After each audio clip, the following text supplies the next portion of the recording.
মধ্যপ্রাচ্য অস্থিরতায় সরকার নতুন শ্রমবাজার খুঁজছে বলে জানিয়েছেন প্রবাসী কল্যাণ ও বৈদেশিক কর্মসংস্থান মন্ত্রী আরিফুল হক চৌধুরী। শুক্রবার সিলেটে সাংবাদিকদের সাথে আলাপকালে এসব কথা জানান তিনি।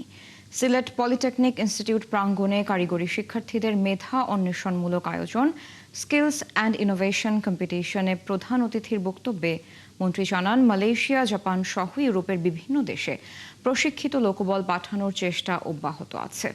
কারিগরি শিক্ষা অধিদপ্তরের অধীনে এসেট প্রকল্পের এই আয়োজনে অংশ নেয় সিলেট বিভাগের 14টি কারিগরি শিক্ষা প্রতিষ্ঠানের শিক্ষার্থীরা।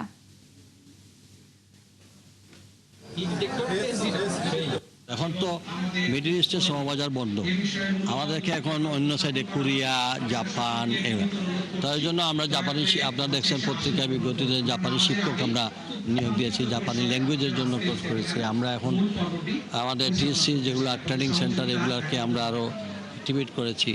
আশা করতেছি আমরা এই কুরবানি ঈদের পরে পরে আমরা চাচ্ছি যে ডিমান্ড অনুযায়ী যেন অ্যাকচুয়ালি আমাদের সেই ধরনের স্কিল লুকটা যায়, আমরা দেশের বদনাম যেন না হয়।